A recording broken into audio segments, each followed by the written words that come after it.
Hello, History 2 students. This is Mrs. Politsky, and I have notes for Chapter 15, Section 2, the early Cold War years. So make sure you have your handout ready. Here we go. Section 2, number 1. Who suggested that the United States keep the Soviet Union from expanding its powers until communism fell apart from its own weaknesses? And that would be the man, George Kennan, who you see in the painting below. Kennan had been an ambassador to or a diplomat to the Soviet Union. And matter of fact, he had been there during the time of World War II and basically thought that maybe the Soviets weren't really all that well organized. And at some point in time, things were just going to fall apart on its own. Number 2. What policy was based on keeping communism within its territory through diplomatic, military, and economic actions? And that is a policy known as containment. Containment really is kind of at the center of this whole period of time known as the Cold War. It's kind of there from the get-go in the late 1940s all the way to really the end of the 1980s. And this whole idea that the United States is going to be involved in different world conflicts with the purpose of trying to stop communism from going into areas that we see as being vulnerable. And in a way, it's kind of like the image that you see below with Kennan. It's kind of like a chess game between the United States and the Soviet Union or the communist bloc. Number 3, how did the Soviet Union signal a push into Iran and the Middle East? Just so you know, Iran and really even some of its neighbors like Iraq during the Second World War were vital to providing petroleum to the Allies. As a matter of fact, the Nazis at some point in time were trying to get some faction of the Iranian population to kind of side with the Axis powers as a way to kind of, stop the flow of oil out of the Middle East to the Allies. So taking a look at the answer for 3, Soviet troops remained in Iran, and this would be after the Second World War, and they also demanded access to Iran's oil supply. The Soviet Union and Iran kind of share a little bit of territory around the Caspian Sea. And today we know that the Caspian Sea is a real rich oil reserve in the modern day and age. And it has made a lot of money for countries like the Ukraine and Russia and such. Yeah, I think Stalin knew what he was, what he was trying to hang on to there. Number 4, when Greek communists launched a guerrilla war against the Greek government. This occurred in August of 1946, roughly a little more than a year after the end of the Second World War in Europe. And Greece, because of its locality to Eastern Europe, was really kind of right there at the crossroads of, the fight for freedom and the fight for communism. And this was a concern to the United States government. Got to go back to your ancient history. Greece was the birthplace of democracy. And to give that up would be a real shock to the world and really even to the United States. Not too far from Greece, if you cross a little body of water, you can end up in Turkey. And Turkey was kind of in the same position. There was some rumblings about communism. They were sitting very close to the growing Soviet bloc. And the United States decided that we needed to do something to preserve some of these allies. And what ends up happening is President Truman issues what is known as the Truman Doctrine. And so what was the stated intent of this Truman Doctrine? This intent was to aid free peoples who are resisting attempted subjugation. Subjugation is like control. Somebody's trying to control you by armed minorities or by outside pressure. Okay, that's a lot of jargon for basically providing aid to keep the communists out. And so in a way, you put put that Truman Doctrine in your pipe and try to smoke it. They're old Joseph Stalin, as you can see in the political cartoon here. Obviously, it looks like he's choking on it.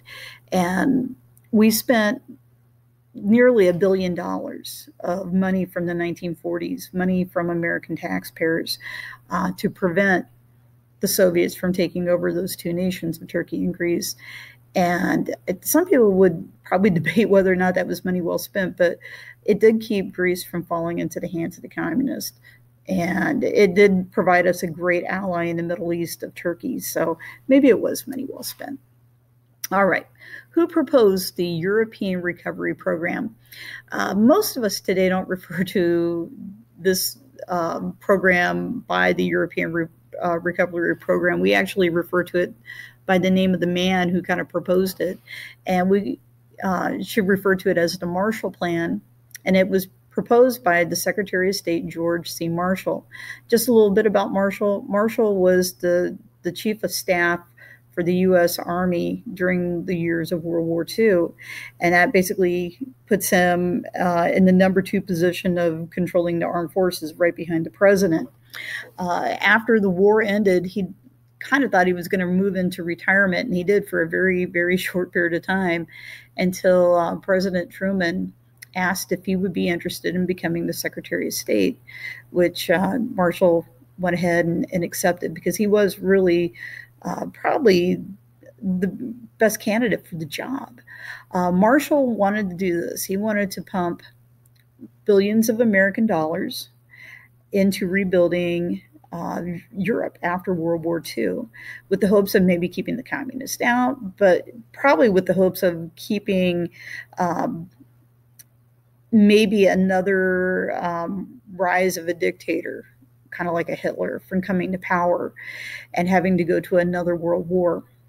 And so the United States did put a lot of money into rebuilding countries like Germany, eventually France and Italy and Great Britain. And as a way of doing that, we developed new trade partners. We also kept the communists out. So maybe that was, again, money well spent. Number 7. What had U.S. officials concluded about the Soviets by the early 1948? And they had concluded that they were, for the most part, deliberately trying to undermine Germany's economy. The Soviets were, really trying to make a name for themselves at the expense of these satellite countries that were kind of under their shadow. And that made the United States and our allies really mad. So how did the U.S., Great Britain, and France form the Federal Republic of West Germany? They did so by merging their respected zones into one nation. And if you can recall from our previous lecture, the main allies of World War II basically subdivided the cities of Berlin and the country of Germany into their own sectors after the war. And in kind of leading into 1948, United States, Great Britain, and France introduced a brand new currency, new money, into their sectors. And that really made Joseph Stalin angry. And that's kind of how this all goes down, is that it's kind of like it's a war, but it's an economic war. So why did Truman order the Berlin airlift? The Berlin airlift starts in 1948, and it has a lot to do with the new nation of West Germany and the fact that the Soviets are upset with what was going on. The Soviets, for the most part, decided to blockade the city of Berlin, particularly West Berlin, from the Allies. And they closed down the channels, the waterways, the railroads. They kind of shut down the roads for the most part to keep the Allies out. But one thing they couldn't control was the air. And hence, that's where this airlift business comes from. Why did Truman do this? And it was to keep West Berlin alive without provoking a war with the Soviets. But I would say if you were a pilot of some of these planes that were landing into Berlin, you might have thought that there was a war going on. In the initial days when this airlift began, the Soviets would lob shells at the Berlin airport, which actually happened to be in West Berlin, with the hopes of destroying it. And so allies that were able to get in there, they had to patch runways, they had to patch control towers, you name it, to keep this airfield going. And for almost the next year, literally with, 24/7, you had aircraft landing roughly every, I don't know, it was like every 10 to 20 minutes, carrying supplies for just the civilians. So food, blankets, coal, you name it, were coming in hour after hour, day after day. And a lot of these were carried by, pilots who had flown for the Army Air Corps during World War II. So now here they are flying missions to keep people alive. What's interesting is the story of the Candy Bomber, and you're going to hear a little bit more about that later. Number 10, what agreement did NATO members make with each other? Well, you got to understand what NATO is, first of all. NATO is the North Atlantic Treaty Organization, made up of a lot of the Western European powers, including Turkey, but they agreed to come to the aid of any member who was attacked. And in a sense, we've got a whole brand new alliance. Remember the alliances of, the era kind of leading into World War I, and we had World War II alliances. Well, now we've got them again. Number 11, where did the conflict of the Cold War emerge aside from Europe? And we have to take it to Asia. And it has a lot to do with kind of what was happening at the end of the Second World War. After the Potsdam Conference, Truman was really trying to propose to Stalin that the Soviets needed to help with this war in Japan. And in the dying days of the war, literally after the first atomic bomb was dropped, between the first and the second, the Soviets decided that they would declare war on Japan. And as a result, they moved into what would be parts of Manchuria and occupy some of that territory. And so there had been a presence. China, before the Second World War began, was kind of facing a little civil war, and then it kind of died down when the Japanese invaded in the 30s. So the war is over, World War II, that is. Game on. We're going to have another civil war between those people who were pro-communist and those people who weren't. And the battlefields of that really became China and what would be Korea. Number 12. How did the United States keep representatives of communist China out of the United Nations? We did so by using our veto power in the Security Council. The UN, for the most part, is actually made of two real important assemblies. You have the General Assembly, which basically has representatives from every nation of the world, and the Security Council, which is handpicked. It's usually the big superpowers of the time, plus a handful of other nations that rotate in and out. So, for example, the United States has been on the Security Council since the inception of the UN. So we tried to keep them out as long as we could, and we did. And for a while, China was kind of on their own. And we're going to talk more about China coming up here, but I do want to talk about this dude right here, this guy, and what he has in his hands. He is holding what is known as the Red Book, which if you were living in communist China starting in 1949 and throughout really into the 1970s, this was your go-to book. It was your basically kind of like the Bible minus any religion, because for the most part, communists are atheist. But this Red Book was used to educate children.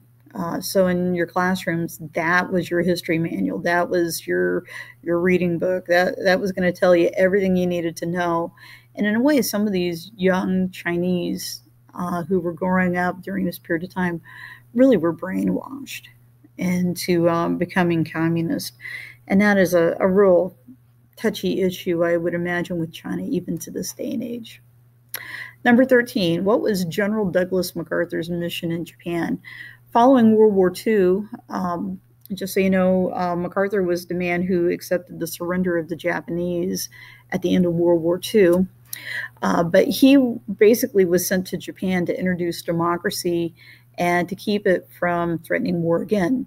And one of the things that MacArthur did is he basically implemented a new constitution, which had a lot to do with maybe the American Constitution, set up their government, kind of demobilized part of their military, basically tried to help get their economy rebuilt, and for the most part was kind of the head of the policing force that was over there for a time. But in 1950, we have the beginnings of another war. So number 14, how was Truman able to get the United Nations to act on Korea? In 1950, communists from China, who had a lot of support in the northern part of Korea. Korea, after the war, was actually, after World War I or World War II, was divided at the 38th parallel or line of latitude between North and South. And in the North, they were a little more sympathetic to the communist cause. In the South, they were pretty much anti-communist. And in 1950, the North Koreans, for the most part, crossed the 38th parallel and tried to occupy South Korea. And the United States was upset. We were really concerned about this. And as a result of that, we call upon the United Nations to do something about it. And since the Soviet delegate had boycotted the Security Council on some other issue, that individual wasn't there to veto the American proposal to form a fighting force to go in and to remove the North Koreans from the Korean Peninsula, or at least South Korea. And so starting in the summer of 1950, we called Douglas MacArthur up to bat to lead some troops into South Korea to push the communists back. And what's going to end up happening is we're going to have really a close call with another world war. And we're going to have a war of attrition. A lot of stalemates are going to happen with Korea. And some concern that perhaps maybe we could see, another use of nuclear weapons. So we'll kind of talk a little bit about this maybe in class outside of the video, but Korea was really kind of a real dicey place because of all the other issues that could be had because of this intervention. Number 15, what concern shaped American foreign policy through the Cold War? And that was this concern about an all-out war might lead to a nuclear war. And that's always been at the heart of this. During this period of time, we're going to try to build up our nuclear arsenal. And not only us, but other people are going to be out there trying to get that same technology. And that is going to lead to a lot of concerns. I want to show a couple of pictures here. If you would ever go to Washington, D.C., very close to the Lincoln Memorial, if you can kind of see the building in the background, we have a memorial for the Korean War. Sometimes the Korean War is kind of known as the Forgotten War. A lot of people, don't really remember much about it, but it was a war that certainly could be argued. Technically, we never declared war on Korea. It's kind of more of a police action where we sent troops over there to kind of help those people. But if you ever go to this memorial, every statue is different. Thank you very much.